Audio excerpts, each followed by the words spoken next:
the length of time before the movies is getting ridiculous now.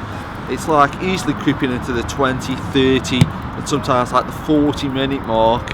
You've got all kinds of like adverts you'd see on TV, and then this is something that's becoming like a real problem, is if you try to stay spoiler free, which is really difficult to do nowadays anyway, now they show a lot of trailers beforehand that give things away, and like it might just be an advert for like a cinema gift card or something, but they'll show clips from films or like the sort of sponsorship and things like that, showing you spoilers from the film. But yeah, who wants to watch 20 minutes of adverts before they go see a film when a TV advert break is about 5 minutes?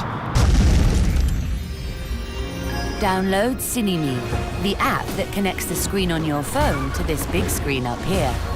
Play games, win prizes, and take the magic of the movies home with you. Enjoy cinema.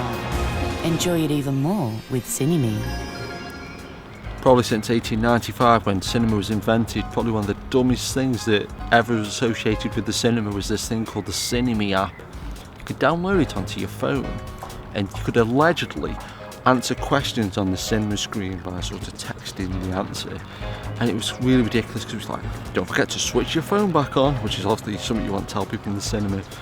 And then one time they even had a question where all the options were wrong. The question was like, what's Wolverine's real name? And all the options were wrong.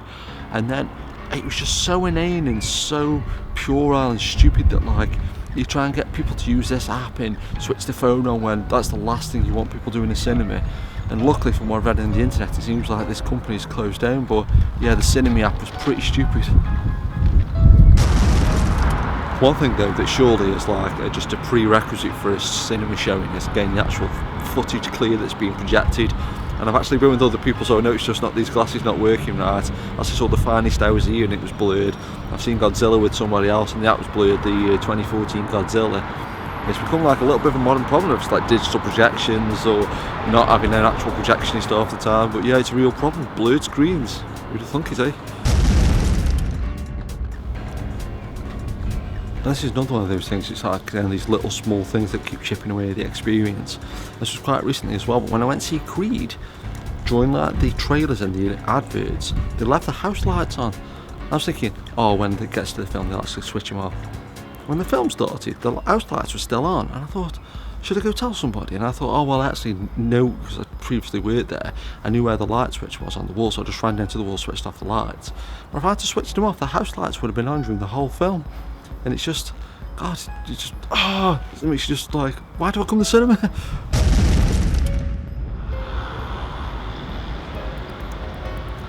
One thing as well that a lot of these newer cinemas have got this problem is they're like really soulless and like really homogenised, and they could almost be like a Meccano or Lego set. We look at like old cinemas like the Savoy, they actually had a name, they actually had some kind of character and personality, and it's just one of those, again, just chipping away the experience from getting the cinema. It's just another reason not to go. You can go 50 miles up the road and the building could be the exact same building you've just come from, but yeah.